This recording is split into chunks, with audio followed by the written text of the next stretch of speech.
ఈ గోదావరి జిల్లా మర్యాదలకు మారుపేరు. అలాంటి పవిత్ర గోదావరి జిల్లాలో మన ఒక పవిత్రమైన కార్యక్రమాన్ని జరుపుకుంటూ ఉన్నాం. ఈరోజు సభా వేదిక పైన ఉండే పెద్దలందరికీ నమస్కారాలు, నాకన్నా చిన్నవాళ్ళందరికీ అభినందనలు, శుభాకాంక్షలు.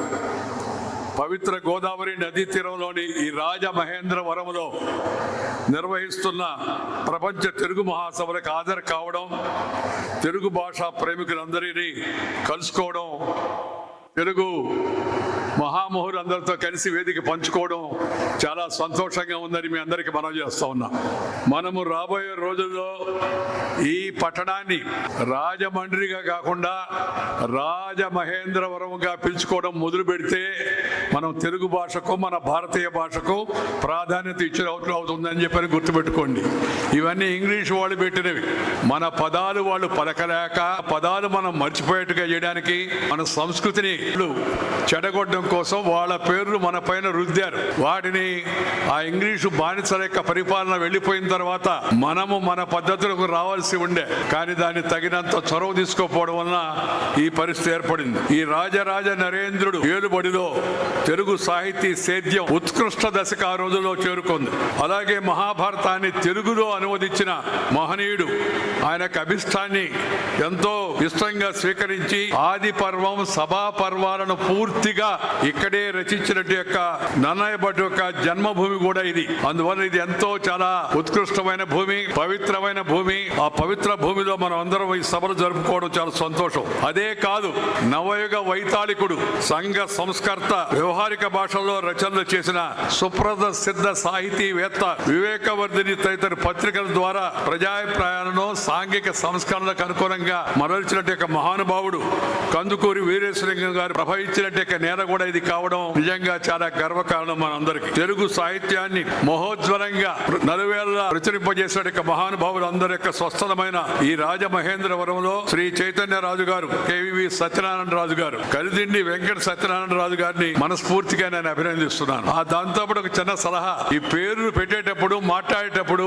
KP అలా చెప్పబడలే. వాళ్ళ ఇంటి పేరు ఏందో ఆ ఇంటి పేరుతో చెప్తే గౌరవం ఉంటుంది, గుర్తుంటుంది మనందరికి. ఇది కూడా ఇంగ్లీష్ వాళ్ళు మనల్ని మనం మర్చిపోవడం కోసం పెట్టిన అలవాటు ఇది. ఇదే కాదు, అన్నిటినీ షార్ట్ గా పెట్టేశారు. అది ఏందయ్యా అంటే MG రోడ్ అన్నారు. అంటే MG రామచంద్రన్కి ఆంధ్రప్రదేశ్ కూడా రోడ్లు ఉన్నాయా అని అనుకున్నా నేను. కాదండి, MG రోడ్ అంటే మహాత్మా గాంధీ రోడ్ అని చెప్పారు. మహాత్మా గాంధీని MG చేశారు. ఇంకొక రోడ్డు ఉంది, ఆ రోడ్డు SP రోడ్ అని పెట్టారు. ఏమో ఈ SP ఇంత పవర్ఫుల్ రోడ్డు పేరు పెట్టి అంత గొప్పవాడయ్యాడు అని అంటే, కాదు సార్, అది సర్దార్ పటేల్ రోడ్ అన్నారు. సర్దార్ పటేల్ ని SP చేశారు, మహాత్మా గాంధీని MG చేశారు. అందువల్ల ఈ పాడు పద్ధతిని మనం వదిలిపెట్టి మనదైన భాషలో మన అసలైన సాంప్రదాయాన్ని, మన యొక్క పుట్టు పూర్వోత్తరాలను తెలియజేసే ఇంటి పేరుతో సహా సరిగా పిలవడం మనం అలవాటు చేసుకుంటే ఈ తెలుగు మహాసభలకి ఒక సార్థకత ఉంటుందని చెప్పి మీ అందరికి కూడా మనం చేస్తా ఉన్నాం. ప్రాచీన భాషలో ఒకటైన ఈ తెలుగు భాష కేవలం తెలంగాణ, ఆంధ్ర రాష్ట్రాలకు మాత్రమే పరిమితం కాదు. మహారాష్ట్ర, ఒరిస్సా, కర్ణాటక, తమిళనాడు రాష్ట్రాల్లో, అండమాన్ నికోబార్లో, అలాగే బయట దేశాల్లో కూడా గణనీయంగా. తమిళనాడులో 100కి 10 మంది తెలుగు మాట్లాడతారు, కర్ణాటకలో 100కి 6 మంది తెలుగు మాట్లాడతారు, మహారాష్ట్రలో 100కి 2 కనీసం తెలుగు మాట్లాడతారు, ఒరిస్సాలో 100కి 2 పైగా తెలుగు మాట్లాడతారు, ఇంకా ఎక్కువ కూడా మాట్లాడతారు. గంజాం, బరంపురం ఈ ప్రాంతాల్లో 13.2% తెలుగు వాళ్ళు ఉన్నారు అండమాన్ నికోబార్లో కూడా. అంతటి గొప్ప భాష మంది. బయట ఉన్న తెలుగు వాళ్ళందరూ తెలుగులో మాడుకుంటున్నారు, ఇంట్లో తెలుగు పండుగలు జరుపుకుంటున్నారు, తెలుగు బట్టలు ధరిస్తున్నారు. కానీ తెలుగు రాష్ట్రాల్లో ఉన్న మనం తెలుగు మర్చిపోయి ఇంగ్లీష్లో మాడుతున్నాం. హలో అని, బాగున్నారా అన్నా అనలేరా, అది కూడా కష్టంగా ఉంది. ఇప్పుడు అన్నా తమ్ముడు పిలవడం కూడా అలవాటు తగ్గిపోయింది. మన మా డ్రైవర్ ఇద్దరు మాడుకుంటే విన్నా నేను. ఏంటంటే హౌ ఆర్ యు బ్రో అంటున్నాడు. బ్రో అంటే ఏంది, బ్రోకరా అన్నా నేను. కాదు సార్ అన్నాడు. అంటే ఏందన్నాను. బ్రో అంటే ఏందయ్యా అన్న. బ్రో అంటే బ్రదర్ సార్ అన్నాడు. ఎంత దిగజారిపోయామో మనం. ఇంగ్లీషు యొక్క జబ్బు మనకు ఎంత పట్టిందో ఆఖరి కింద స్థాయిలో ఉన్న వాళ్ళకి కూడా ఆ అలవాటు అయిపోయింది. ఇంగ్లీష్లో మాడకపోతే ఫ్యాషను కాదు అనేటికి భావం వచ్చింది. మనం పట్టుబట్టి అందరం కూడా చేయాల్సింది ఏంటంటే తెలుగులో మాడకపోతే ఫ్యాషన్ కాదు, తెలుగు రానివాడు తెలుగువాడు కాదు, తెలుగులో మాట్లాడిన వాడు తెలుగు నాయకుడు కాదు, తెలుగు రాని వాడికి ఓటు వేయరాదు అనే గుర్తుపెట్టుకోవాలి. తెలుగు రాకపోతే ఓటు వేయకూడదు. నీకు చూడండి, రాజస్థాన్ నుంచి వచ్చి వేరే రాష్ట్రాల నుంచి వచ్చిన వాళ్ళు ఇక్కడ వచ్చి తెలుగు మాడుతూ ఉన్నారు. చాలా మంది ఉన్నారు రాజమండ్రిలో, నేను చెప్పలే, శుభ్రంగా తెలుగు మాడుతారు వాళ్ళు. కానీ తెలుగుదేశంలో పుట్టి అంటే తెలుగుదేశం అంటే పార్టీ కాదు, తెలుగు రాష్ట్రంలో పుట్టి తెలుగులో మాట్లాడకుండా ఇంగ్లీష్లో మాట్లాడే మనకు ఒక జబ్బు అయిపోయింది. ఇది అంటూ వ్యాధి. ఈ అంటూ వ్యాధిని ఎంత తొందరగా మనం వదిలిపెట్టుకుంటే అంతగా మనం బాగుపడతామని సందర్భంగా మీ అందరికీ నేను మనవి చేస్తా ఉన్నాను. ఆ వెనక మాట్లాడుతున్న వాళ్ళు మాట్లాడకుండా ఉండలేకపోతే బయటికి వెళ్ళి మాడుకోవడం, లేదా బాత్రూంలోకి వెళ్ళి మాడుకోవడం. సభల్లో మధ్యలో మాట్లాడకూడదు ఎవరు. అలాగే రాకపోకలు వద్దు, ఎక్కడ వాళ్ళు అక్కడ ఆపేయండి. ఇష్టం ఉన్న వాళ్ళు కూర్చుంటారు, మిగతా వాళ్ళు బయటకు వెళ్ళి తిరుగుతారు. మనం సభకు వచ్చినప్పుడు సభా మర్యాదలు పాటించాలి. ఈ గోదావరి జిల్లా మర్యాదలకు మారుపేరు. అలాంటి పవిత్ర గోదావరి జిల్లాలో మన ఒక పవిత్రమైన కార్యక్రమాన్ని జరుపుకుంటూ ఉన్నాం.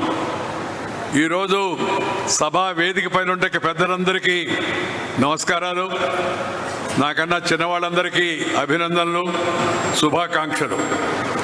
పవిత్ర గోదావరి నదీ తీరంలోని ఈ రాజమహేంద్రవరంలో నిర్వహిస్తున్న ప్రపంచ తెలుగు మహాసభలకు హాజరు కావడం, తెలుగు భాషా ప్రేమికులందరినీ కలుసుకోవడం, తెలుగు మహామహులందరితో కలిసి వేదిక పంచుకోవడం చాలా సంతోషంగా ఉందని మీ అందరికీ మనవి చేస్తూ ఉన్నా.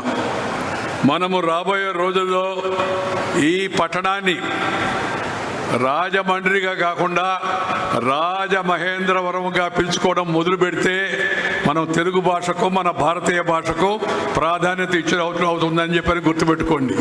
ఇవన్నీ ఇంగ్లీష్ వాళ్ళు పెట్టినవి. మన పదాలు వాళ్ళు పలకలేక, మన పదాలు మనం మర్చిపోయేట్టుగా చేయడానికి, మన సంస్కృతిని వాళ్ళు చెడగొట్టడం కోసం వాళ్ళ పేర్లు మన పైన రుద్దారు. వాటిని ఆ ఇంగ్లీషు బానిసల యొక్క పరిపాలన వెళ్ళిపోయిన తర్వాత మనము మన పద్ధతులకు రావాల్సి ఉండే, కానీ దాన్ని తగినంత చొరవ తీసుకోకపోవడం వలన ఈ పరిస్థితి ఏర్పడింది. ఈ రాజరాజ నరేంద్రుడు ఏలుబడిలో తెలుగు సాహితీ సేద్యం ఉత్కృష్ట దశకు ఆ రోజుల్లో చేరుకుంది.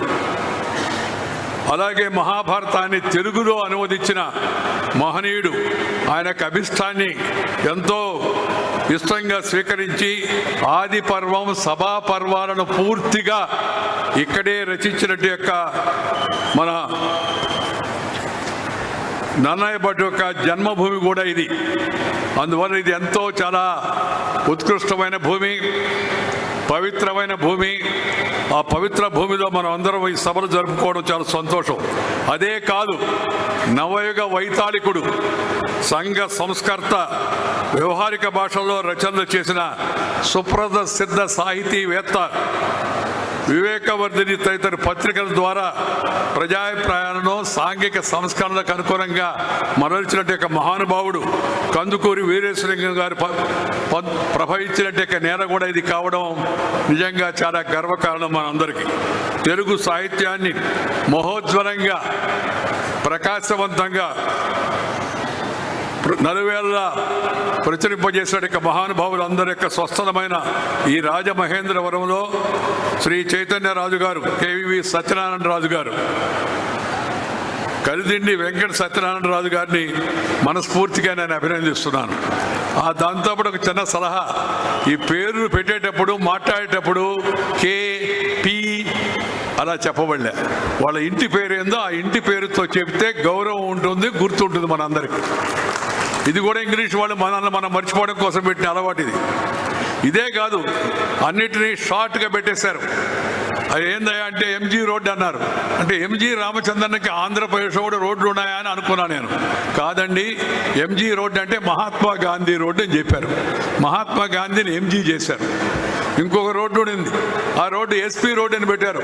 ఏమో ఈ SP ఇంత పవర్ఫుల్లా రోడ్డు పేరు పెట్టి అంత గొప్పవాడయ్యాడు అని అంటే, కాదు సార్, అది సర్దార్ పటేల్ రోడ్డు అన్నారు. సర్దార్ పటేల్ని SP చేశారు, మహాత్మా గాంధీని MG చేశారు. అందువల్ల ఈ పాడు పద్ధతిని మనం వదిలిపెట్టి